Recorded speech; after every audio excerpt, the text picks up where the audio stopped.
5 p.m. for a report of identity theft. Upon investigating, it was learned that a 61-year-old man from Elwood City had his identity stolen by an unknown person or persons. Troopers say there are no suspect leads or witnesses. Troopers are asking anyone who may have a lead to contact Trooper Forstrom at the Newcastle Barracks. Allegheny Health Network Wexford Hospital is celebrating its first anniversary and will welcome the return of its inaugural class of babies born at the hospital by hosting a first birthday party today. The fun-filled event for birthday boys and girls will include a tiny smash cake donated by Pine Township Giant Eagle. The birthday party will also help celebrate AHN Wexford's first year of service to residents of northern Allegheny County and the adjacent communities of Butler, Beaver, Lawrence, and Mercer counties. The beautiful state-of-the-art facility officially opened exactly 1 year ago today. PennDOT is announcing inspection activities on the Fort Pitt and Fort Duquesne bridges in the city of Pittsburgh that will occur tonight, weather permitting. Crews from Gannett Fleming will conduct cross-grider inspection activities on the Fort Pitt and Fort Duquesne bridges from 10 p.m. tonight to 5 a.m. tomorrow morning. Single-lane restrictions will occur on both bridges. All ramps on both bridges will remain open during the inspection work. Here's the Beaver County forecast on 95.7 and 99.3 FM, along with 1230 WBVP, 1460 WMBA, and streaming at beavercountyradio.com. Increasing clouds throughout the day today with a high of 66 degrees. Cloudy overnight tonight with a low down to 51. Tomorrow, chance of rain, high up to 62. Sunday, a chance of morning rain, otherwise mostly cloudy for the day with a high of 65. Monday, mostly sunny, high 65 degrees. That is a look at the news for now. I'm Frank Sparks, Beaver County Radio News. 95.7 and 99.3 FM, 1230 WBVP, 1460 WMBA, at beavercountyradio.com. Now, it's time to talk on Teleforum on Beaver County Radio. 1230 WBVP, 1460 WMBA, 99.3 FM, and beavercountyradio.com. And now, here is the host of the show, Eddie Crow. That's a lie. That is a lie. Eddie is not here today. He took the day off. Long weekend, and he'll be back, I think, on Monday. But whatever, I'm here. Mike Romigh in for Eddie. And let me tell you, Beaver County should be proud of the Community College of Beaver County on many accounts. I'm a graduate of CCBC, by the way, and I know that the CCBC, it has always been long known as an excellent school for nursing, aviation, and the school continues to evolve to try and keep up with the times. Computers, I'm old enough to remember back in the 80s as the mills were closing down, that there were a number of computer programs that they initiated at the college for workers who needed to update their skills, and they continue to do that. So we're honored to have CCBC, and a lot of students, families around Beaver County have taken advantage of the Community College of Beaver County. And we're going to continue that today as we talk with Kolt Codner, who is with the CCBC Foundation, about the Build Back Better Challenge. Kolt, welcome to the show. Yeah, thank you so much for having me here today. Good to see you. Yeah. And we were talking before we went on the air, Youngstown, Ohio, or Poland, Ohio native, so just right across the border. Yep. Where the gas is cheap. That is, yeah. I don't make it to Poland all the time, but when I do, I always fill up. And a lot of times I'm in East Palestine, and I say, I'm going to save 40, 50 cents a gallon on gas by doing that. So we're glad to have you as close neighbors. Yeah, I'm glad to be here. Over there. And you've been with the CCBC Foundation, or with CCBC, for about 6 years now. Yeah. Coming up on 6 years. Yeah, it's been an awesome opportunity. I have the opportunity to serve as Chief of Staff to President Davis at the Community College, and then also serve as the Executive Director of the Foundation for the school as well. Okay, great. Yeah. Except for the construction on Broadhead Road that seems to occur every month of the year. It keeps you busy. Yeah, that's right. But one time recently, I had to detour and go back towards the college to get around some of the construction that they were doing out there. And just from the outside, I saw that so many improvements from just a couple of years ago. Yeah, we've been really, really busy. If you haven't been on campus in the last couple of years, we have a brand new Shell Center for Process Technology Education that houses all of our advanced manufacturing training. That's an awesome state-of-the-art, 15,000 square foot, $6 million investment right in the heart of campus. Mhm. Really cool thing with that was funded 100% externally between industry, philanthropy, Yeah. grants we were able to secure. Really a great validation of how important that program is to the region and then more broadly, across really the tri-state area as well. And because when Shell first announced that they were going to build the cracker plant over there, and they started hiring people, all of a sudden the talk was, well, you have the workforce, but you don't have the educated workforce that we need for these kind of jobs. Sure, yeah. So all of a sudden, CCBC jumps in and says, we can do this. We can educate. We can train these workers to take jobs like this. Yeah, How does that all come that about? action actually took place before Shell even made the final investment decision. About 10 years ago, when they were first starting to explore moving here to Beaver County. Yeah. John Gobersh, who's the dean of our School of Industrial Technology and Continuing Ed, did a fantastic job building relationships with them and understanding what some of their workforce needs could be. And what we really did is map those against skill sets here at CCBC, regional needs, but even more importantly, making sure that it wasn't just a training program for Shell. So we have over 40 different companies all across the advanced manufacturing industry. So everything from petrochemical and energy to food and wastewater and mechanical manufacturing, really all across the board, hiring our students, validating that program. And we went down to the Gulf Coast, benchmarked against some of the best programs in the country, brought back the North American Process Technology Alliance curriculum. So our students, when they graduate from CCBC, they can go get hired by Shell or any of those great manufacturers, but also have a great translatable degree and credential that allows them to really go anywhere in the country or the world if that's where their career takes them. That's what I was going to ask. For the students coming from Beaver County schools, are they finding employment in these studies that they are taking at CCBC? Yeah, absolutely. So that process technology specifically, our graduates coming out are averaging $28 an hour coming out of that 2-year associate degree program. Wonderful. Getting hired all across the board. We've had students, like I said, in just about every industry you can imagine. About 13 graduates have gone to work at the Shell plant.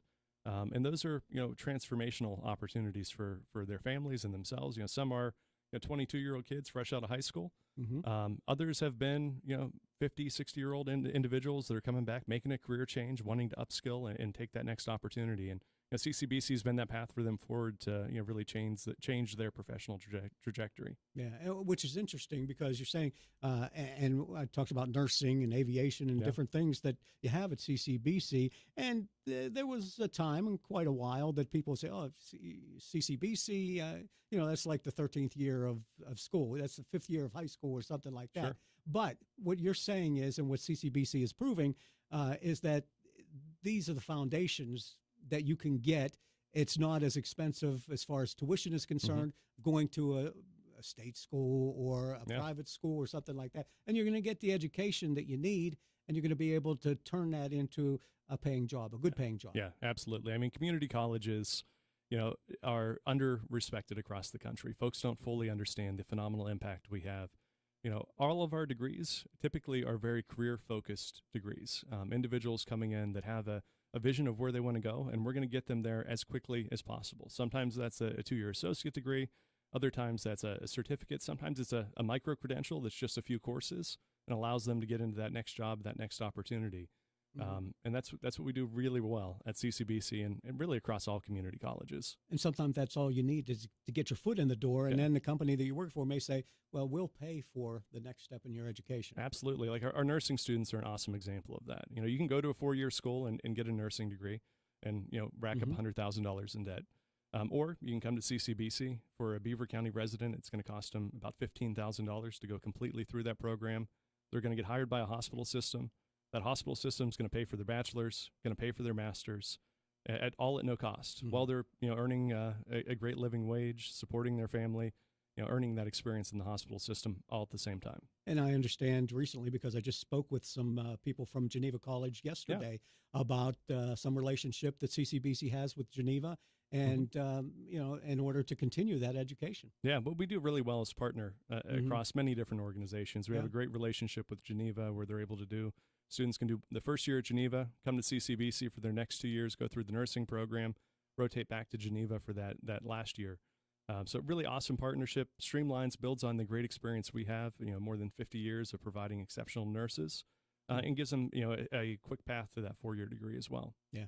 We're talking with Kolt Codner. He's with the CCBC Foundation. When was the foundation developed? Yeah, so the foundation's coming up on 50 years, 50 at years. CCBC. Yeah. For the most part of that time, we were a relatively sleepy foundation. Mm-hmm. I was hired about 6 years ago to really push forward some of our fundraising and extramural funding efforts.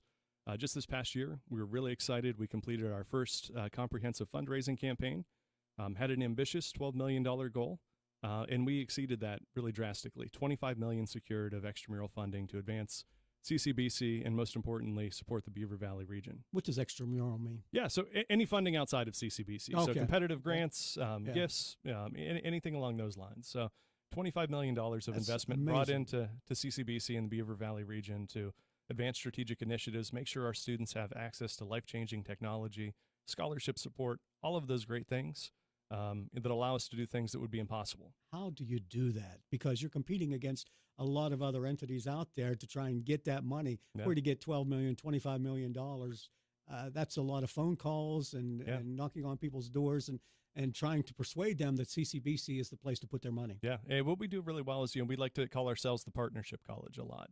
Mm-hmm. Working with industry, understanding what their needs are, and mapping that back to our curriculum and getting students through that as quickly as possible so they find their path. So we had a great individual, John Mascaro out of Pittsburgh, heard about the great work we were doing with our high school academies, and he said, how can we do this for construction? So we sat down over lunch, talked about it. Eventually, John and his company made a $500,000 investment at CCBC. Less than 4 years later, we had students graduating from the Mascaro construction program. So we've got pathways for high school students. They can complete half their associate degree while they're in high school, and then seamlessly continue at CCBC to earn their associate degree in construction management. And that is something that can articulate it to University of Pittsburgh as well, or allow them to go directly into industry and find great employment there. And the trade unions are happy to partner with you on these things. Yeah, we work really closely with them. For that high school model, students could come in, complete half that associate degree, and then they could go directly into the trade union. And once they hit journeyman status, they get 45 credits, and they've got that associate degree and able to keep going from there. Big dollars. Yeah. And when you get employed in those kind of jobs. Yeah. Very good. And in terms of high schools, I don't want to brush over this, but are high schools in the community, are they partnering with you? Are they like funneling a pipeline to CCBC, telling the students, you can start your education while you're still in high school? Used to be like VOTEC would do that. Are you competing against them? No, we partner with the CTC. The Career and Technology Center is, you get the stone's throw from campus. Right. We work with them really closely, and we figure out how we can map those students in. So that construction program I mentioned, we've got kids from the trade programs at the CTC that are working with CCBC, earning college credits while they're at the CTC, getting that hands-on experience. So we work really closely across Beaver County with the school districts. Our high school academies are a phenomenal model. Typically about 250 students a year are going through those programs, all focused on high-demand career fields and getting students halfway done with that associate degree before they even walk across the stage at commencement. So would it be a misnomer then for a lot of people when people say, Beaver County, they've got a strong work ethic, but they don't have the workforce that we need? Is that passe now in terms of you haven't seen us lately then? Yeah, I think there's a piece to that. I mean, obviously we have work to do, right? Mm-hmm. And that's some of the, the grant we're here to talk today about, is about building that workforce for what the future looks like. And that's what we do really well at CCBC. We figure out what's on the horizon and how do we make sure the Beaver County residents in our region is ready for the opportunity.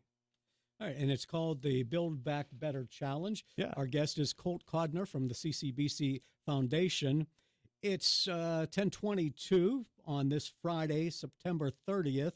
Outside, it's 46 degrees. On your radio, it's Beaver County Radio. And pay close attention to what we're talking about here with Kolt, because your children, perhaps even you, can change careers or find a career through these programs at CCBC and the CCBC Foundation. Now, the Build Back Better Challenge. Build Back Better is a President Biden initiative. Yeah. Congress passed, and a lot of money going all over because infrastructure and so many things are deteriorating in our country, that we need to find the adequate workforce that is able to improve these things so that they're not breaking down on us. As we hear in the news, another bridge collapse in the area because I'm thinking it's old structures. Sure. So Community College of Beaver County is receiving a 1.7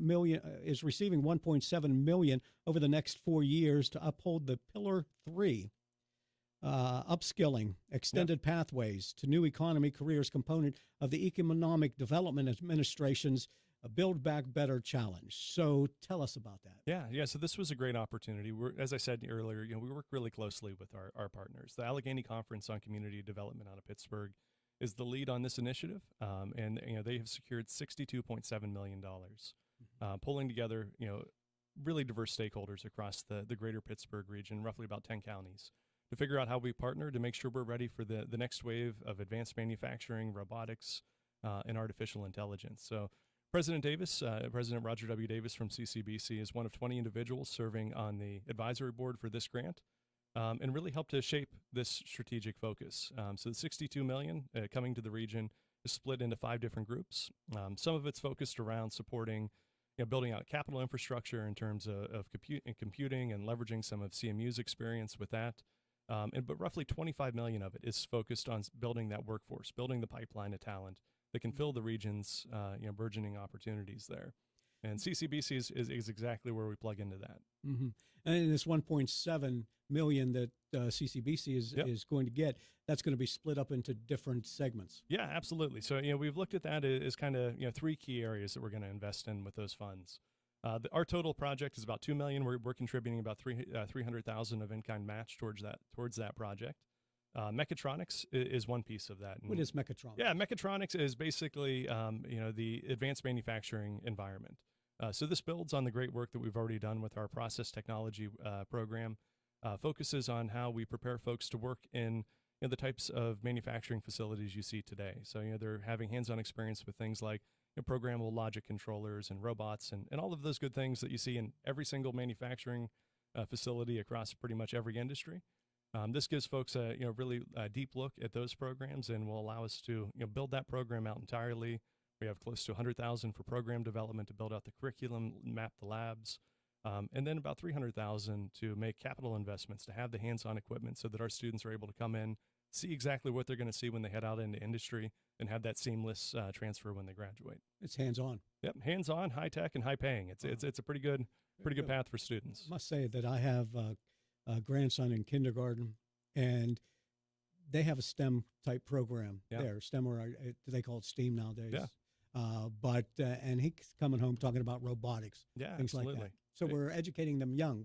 We're trying to get them to think about these things early on. Without a doubt. And, manufacturing is really different than, what we experienced here in Beaver County, 30, 50 years ago, or even 10 years ago. These are high-tech STEM jobs where folks have to have an understanding of, the theory behind, some of the computer science pieces. They have to understand how technology interfaces. They have to be comfortable working sometimes in, virtual reality environments and, doing a lot of things that aren't what you would necessarily think of for manufacturing if you haven't been in a modern plant today. Mm-hmm. But these are high-tech jobs that require skills and training that you're not just going to step in off the street and step into easily. Well, it was bad enough when, as a parent, your children would come home with different math problems, and you'd say, "I don't understand this stuff. I don't know what it means." And there was a time, and maybe still going on, where then they started to push back. The parents started to push back. Why do they have to learn this stuff? We didn't learn this stuff, and we did fine. How can you answer that? Because this stuff is the future. I think it's definitely a challenge. And what we focus on is trying to figure out how we make things as approachable to folks as possible. Because I think one of the things that's unique with the community college in particular, and you mentioned a little bit earlier, this great opportunity for kids coming in, but we do a lot of upskilling and retraining for folks. We have individuals that, maybe at the pandemic, they found out they were expendable from their jobs, and that's a scary thing. So we have taken folks in that may have been looking to think, how do I make sure that I go from expendable to essential? When that next turnover happens, whatever it is. So being able to bring it in, allow folks to learn at their own pace. We do a lot of great work. Our process technology program right now is all competency based. So instead of saying, hey, you're going to come sit in this seat for 45 hours over the semester, they're able to do their course or a lot of the kind of lecture work on their own at home. And then they come in a lot of times one-on-one with faculty and instructors working through the equipment and really making sure that they understand it and that it's something they get. So, some students are able to cruise through that pretty quick, especially if they have some of the already relevant industry experience. And for the ones that maybe need a little bit more help, our faculty are there. They're coming from industry. They understand what they're going to experience when they walk out that door. So they do a great job of really personalizing that experience for them. So money spent on education is never wasted. Not at all. No, Yeah. It's a fantastic opportunity to make sure you set yourself and your family up for long-term success. A lot of people don't understand the grant process either, in terms of when you go there and you're saying, well, we need money, we need a piece of this pie to help develop the, future workers and things like that. There are stipulations put on that. You said over 300,000 that you used to match, what they were giving you. So you've got to commit something yourselves at CCBC. Yeah, absolutely. And, this is the long-term process. I mean, this was a grant we worked on, for over 6 months. Lots of iterative pieces back and forth with the EDA, the federal government, shaping it to meet expectations. There's clear deliverables in terms of how you're going to use these funds. So it's highly restricted, but at the same time, we've been able to shape it in a way that's going to be incredibly impactful, not just for CCBC, but for all the residents here in the Beaver Valley. Okay. We're talking with Kolt Codner with the CCBC Foundation. We're talking about the $1.7 million that they're receiving through the Build Back Better Challenge to support mechatronics. Yep, Did I get that? mechatronics. Mechatronics. Artificial intelligence and high school pathways. Yep. We'll talk more about it because there are more components to it. If you have any questions, you can call us at 843-1888 or 774-1888. Our guest is Kolt Codner from the CCBC Foundation. I'm Mike Romigh for Eddie Crow on Teleforum. Legendary radio since 1948. It's 1230 WBVP Beaver Falls and 1460 WMBA Ambridge, coming to you live from the St. Barnabas Studios.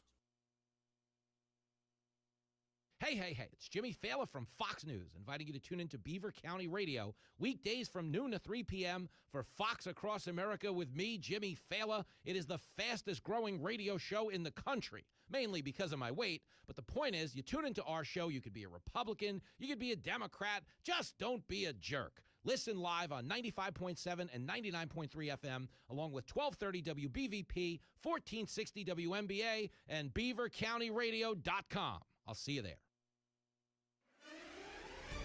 Beaver County Radio's news source, 95.7 and 99.3 FM, along with 1230 WBVP, 1460 WMBA, and streaming at beavercountyradio.com.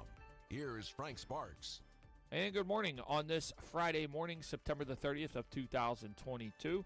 Our forecast for today is calling for increasing clouds throughout the day. High of 66 degrees. We'll have a complete Beaver County Radio with a forecast coming up for you right after we have this look at news. A bridge collapsed under a truck yesterday in South Beaver Township. Beaver County Radio News correspondent Sandy Giordano has more. An unidentified driver was driving a one-ton dump truck pickup truck on Darlington Road at 12:30 p.m. Thursday and approached a private road with a bridge on it. The bridge collapsed under the vehicle, damaging it. Police reported that the driver was not injured. The truck was damaged in the accident.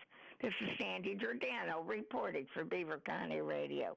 Jihad Samet, a Holocaust survivor who narrowly escaped a shooting rampage at a Pittsburgh synagogue in 2018, has died. Samet died Tuesday at the age of 84. He was in the parking lot of the Tree of Life Synagogue during a rampage inside that killed 11 people. It was the deadliest attack on Jewish people in U.S. history. Born in Hungary, Samet and his family spent 10 months at the Bergen-Belsen concentration camp in Germany during World War II. He moved to Pittsburgh in the 1960s and spoke about his Holocaust experience to tens of thousands of people at schools and other settings. A revived Hurricane Ian is bearing down on South Carolina's coast and the historic city of Charleston, with forecasters predicting a storm surge and floods. Earlier, the megastorm caused catastrophic damage in Florida, leaving people trapped in flooded homes and causing at least 4 deaths. With South Carolina's coast under a hurricane warning, shopkeepers sandbagged storefronts in flood-prone areas, and a steady stream of vehicles left Charleston for higher ground. In Florida, meanwhile, rescue crews piloted boats through inundated streets to save thousands from flooded homes and shattered buildings.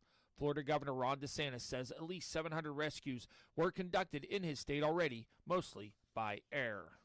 U.S. health officials have approved a much-debated drug to treat the deadly illness known as Lou Gehrig's disease.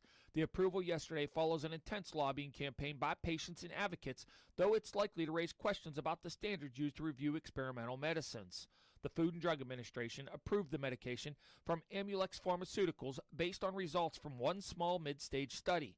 The agency's internal scientists repeatedly said that the company's results were not convincing, but thousands of patients have urged the FDA to be more flexible and grant patients access.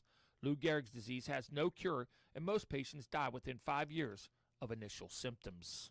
Congress is moving quickly to avoid a government shutdown. The Senate yesterday passed a short-term spending bill that would finance federal agencies into mid-December. The legislation also provides another round of military and economic aid to Ukraine as it seeks to repel Russia's invasion. The bill finances the federal government through December the 16th, giving lawmakers time to agree on a larger government funding package after the midterm election. Assistance and money to help low-income families afford their heating bills this winter was also included in the bill, which now heads to the House for consideration. Pennsylvania has a strong commitment to urban agriculture and community gardening. Some groups in the state are working to get more colorful native plants into the local gardens. Danielle Smith has more. Attracting critical pollinators is one of the goals in addition to boosting a garden's output. At the nonprofit Empowered Community Development Corporation, Victoria Mouse Chamblish says one way they're addressing food insecurity is by planting produce at the Cecil Street Community Garden in a Philadelphia neighborhood. We're in the process of putting in fruit trees, like a pear tree. We're putting in a peach tree. We're planting strawberries. We're going to be planting a lot of different native plants so that, of course, we can have the pollination situation going. Chamblish says the community-friendly pollinator garden is helping to solve blight in the community as well. She adds it is accessible and provides a safe place for neighbors to come together for community meetings and learn more about what the garden offers. Here's the Beaver County forecast on 95.7 and 99.3 FM, along with 1230 WBVP, 1460 WMBA, and streaming at beavercountyradio.com. Increasing clouds throughout the day today with a high of 66 degrees. Cloudy overnight tonight with a low down to 51. Tomorrow, chance of rain, high up to 62. Sunday, a chance of morning rain, otherwise mostly cloudy for the day with a high of 65.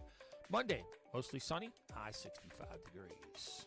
That is a look at the news for now. I'm Frank Sparks, Beaver County Radio News. 95.7 and 99.3 FM, 1230 WBVP, 1460 WMBA, at beavercountyradio.com. Mike Romigh.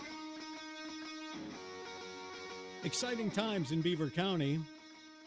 Jobs being created, businesses opening, moving into the county, and the educational aspect of it is something that we all need, and it continues to grow through the Community College of Beaver County, and their CCBC Foundation is part of the Build Back Better Challenge, and it's going to educate more of our students and more of our people in the future. Kolt Codner is our guest, representing the CCBC Foundation, and we've been talking about the $1.7 million that has been received for the Community College of Beaver County and some of the ways that it's going to be put to use in Beaver County. And as I introduce you, Kolt, and we've talked in the first half hour of this segment, I make sure that I'm conscious to say not only the students, but adults as well, people in Beaver County, because although the schools are doing a remarkable job and they're filtering the students into the next level of education, but also using it in their high school careers,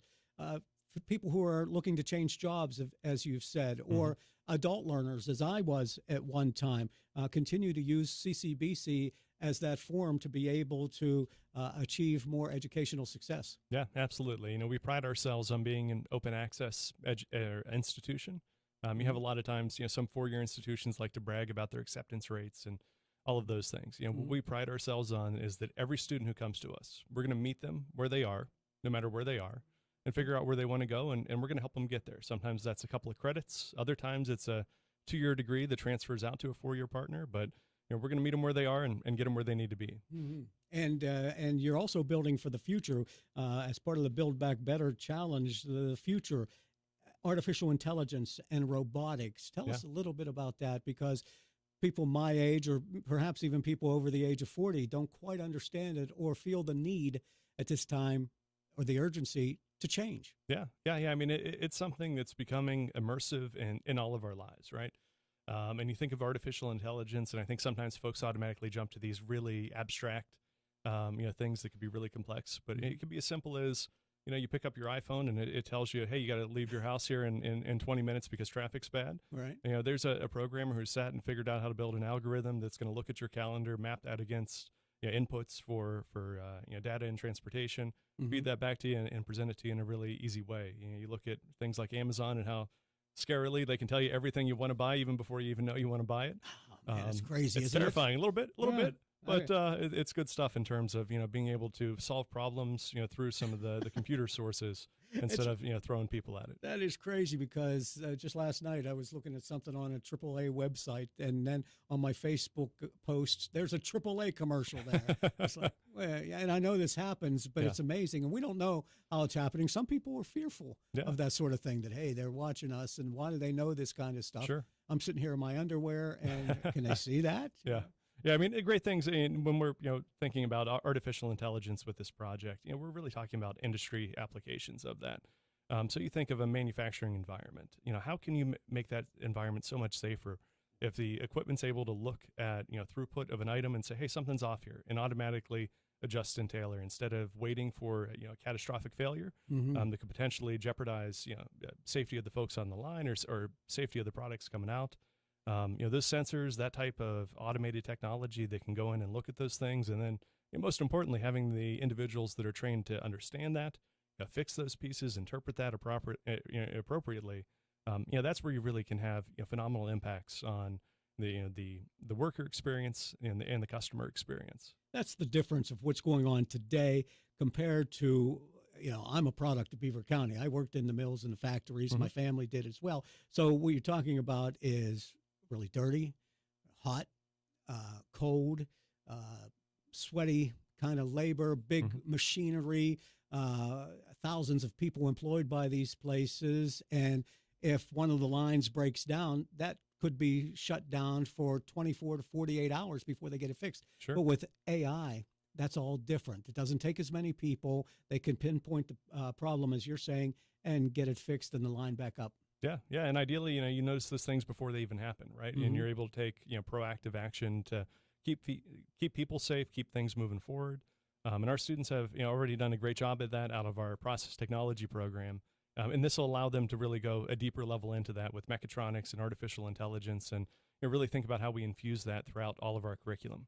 And that's what businesses are looking for nowadays. Absolutely. Those kind of employees. It cuts across every piece of, just about every industry at this point. You look at financial services firms are thinking about how they can integrate data analytics and artificial intelligence to aircraft, of how that you can use artificial intelligence to improve the the safety of those pieces, to manufacturing environments. I mean, it is immersive in every piece of every life today, and figuring out how we can do it safer, more effectively, and make sure our folks here in Beaver County are ready for that, and seizing those opportunities is really what this is all about. And you talked about finance.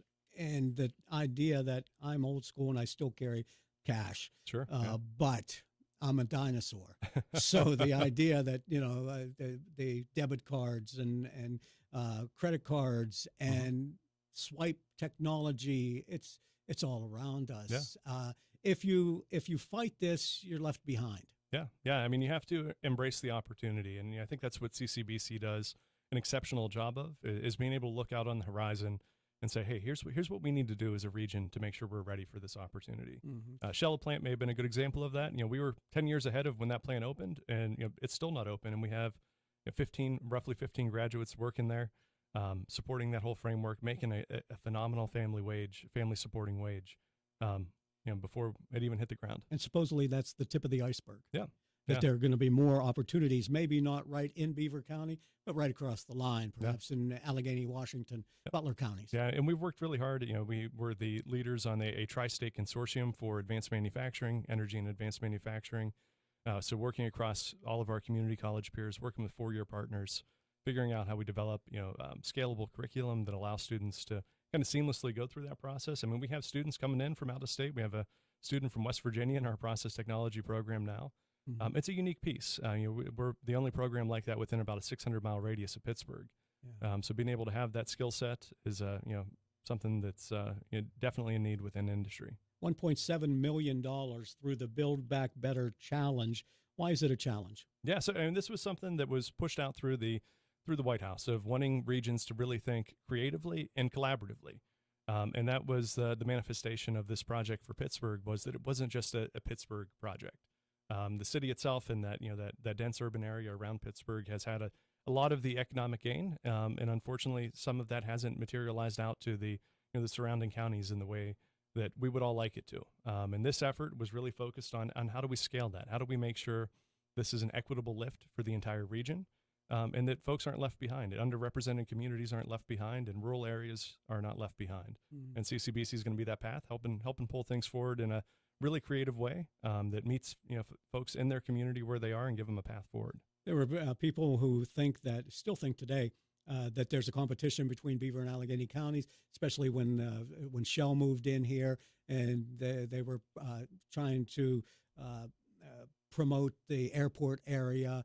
You've worked with Rich Fitzgerald, I'm sure, on many occasions.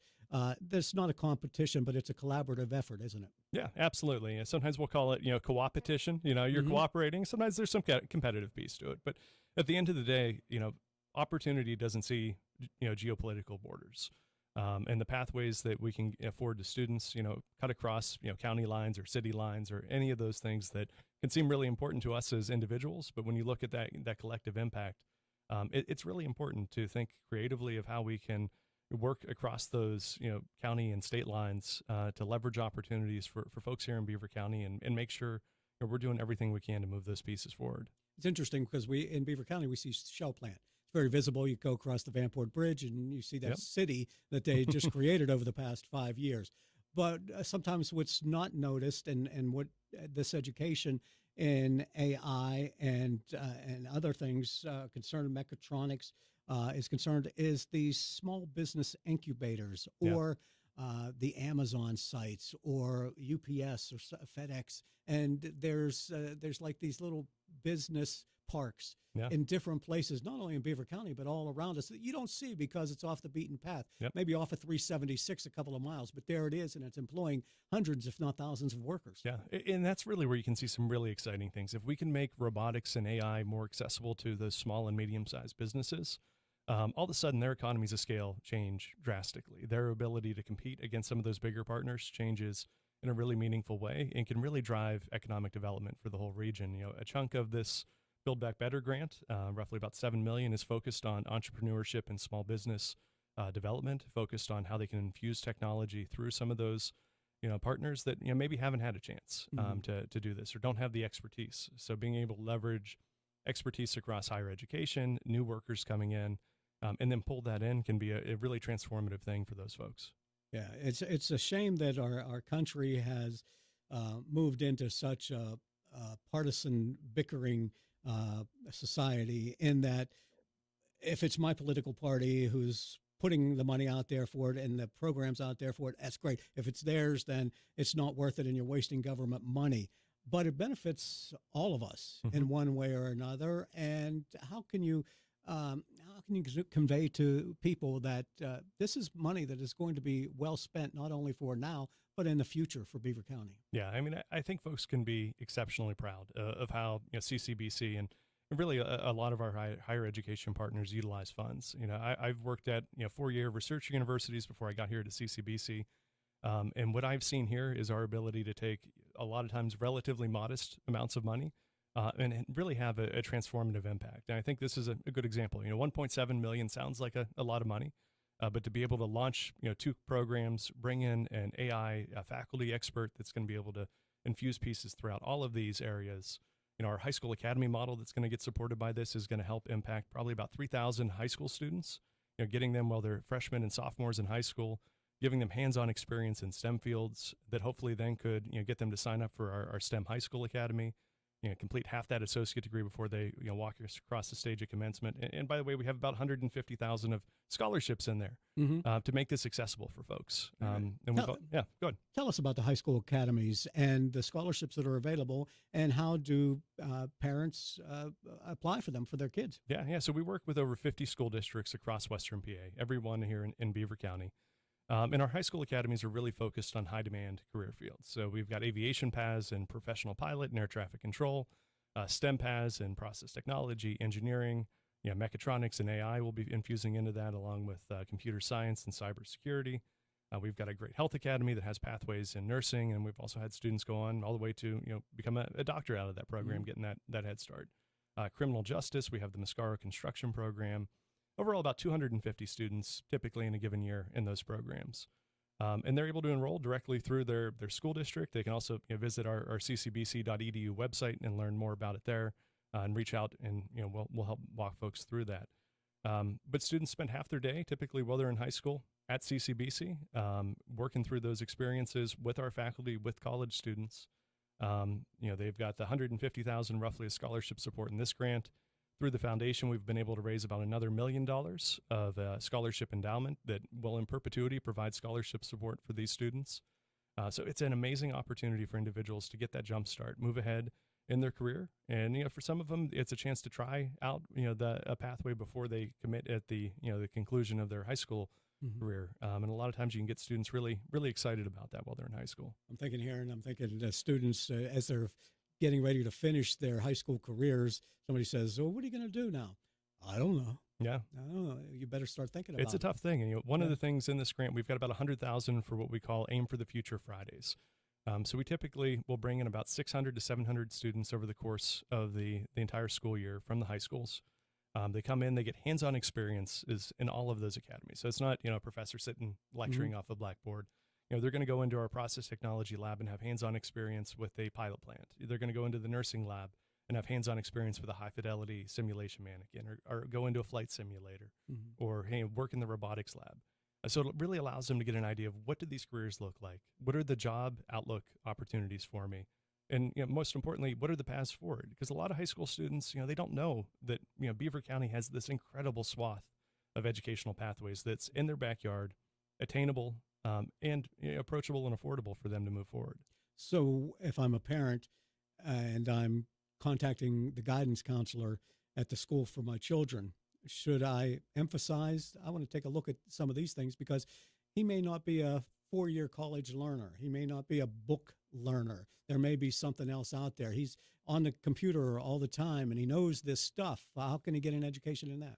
Yeah. So I maybe push back on that a little bit, because, we have a pretty broad swath of students. We've got high school valedictorians that come to CCBC, and they're, really smart, and they're going to get their first 2 years at CCBC fully paid through scholarship support, and then they're going to transfer to a 4-year partner. So we've got, high achieving high school students that take that path. We have some students that are trying to find that alternative path, like you mentioned.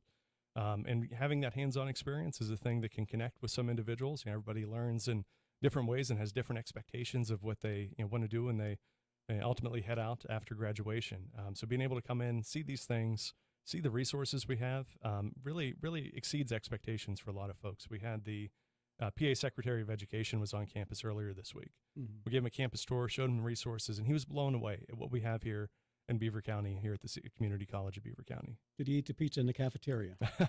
He was able to stop by and grab some donuts, and he had a good time. So, we always take care of our VIP guests. You were talking about, and we're talking with Kolt Codner from the CCBC Foundation, you were talking about the scholarships available for students, high school students. But what if you're a non-traditional student? Are there scholarships available for that? Yeah, there sure are. So at the foundation, we've been really blessed to have amazing individuals and companies and foundations that have supported our fundraising efforts. Some of the scholarships are specifically focused on non-traditional students coming back. Unfortunately, we do oftentimes see individuals that maybe went to a 4-year school, got a 4-year degree, accrued $100,000 in debt, exhausted all of their financial aid eligibility, and they still can't find a path. And they come to CCBC, and we're going to meet them where they are and help them find that path. And we've got great individuals that have set up scholarship funds specifically for those types of scenarios to help those students forward and make sure that they find the job that they've always dreamed of. And we still have more to talk about, but we're going to take a short break here. But CCBC will serve over 4,000 people as a direct result of this project. Yep, absolutely. Yeah, it's an ambitious goal, but one we certainly believe is attainable, especially when we think of that youth outreach component. Being able to get the greater Western PA area into CCBC, see these experiences firsthand, and know how accessible it is. So we're excited about that. And then you think about the non-traditional students we're going to be able to serve.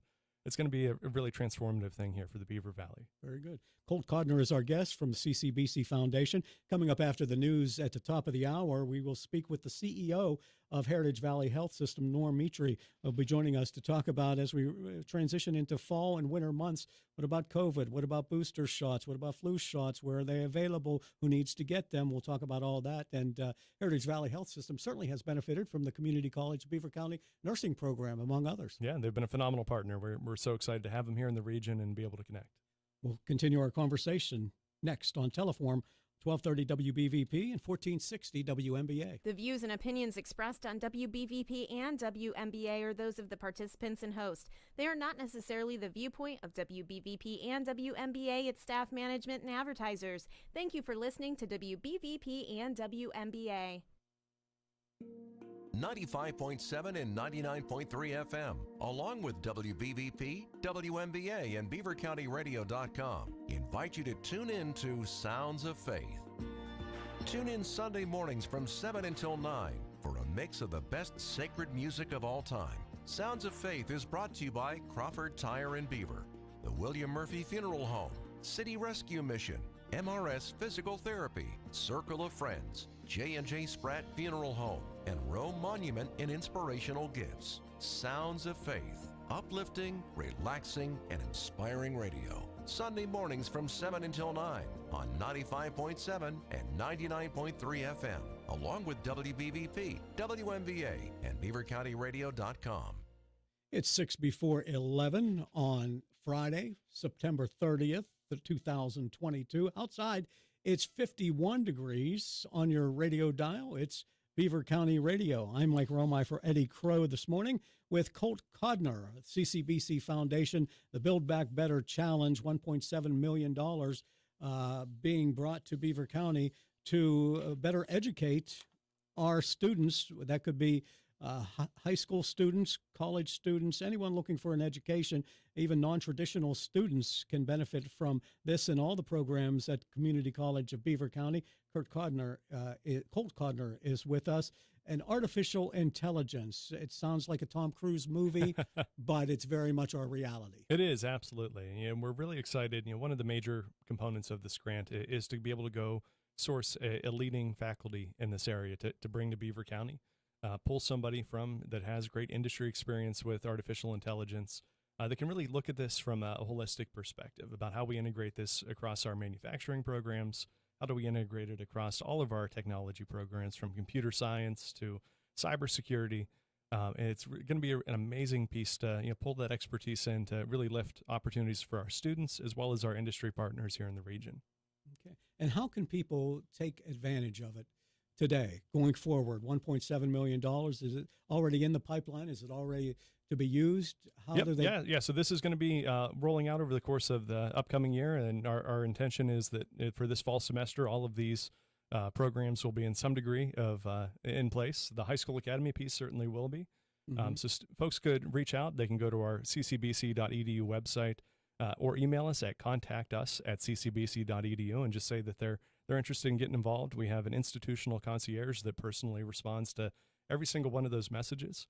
And we'll help guide those folks right through that process. One of the great things at CCBC is, we a lot of times say we do small in a really big way at CCBC. We are the third smallest of the community colleges here in Pennsylvania, but have an outsized impact. And when you look at the programs we offer and our ability to serve students, so it's not a big university where you're just a number. Our faculty, our deans know every student in their program that can really help them navigate that process. Mm-hmm.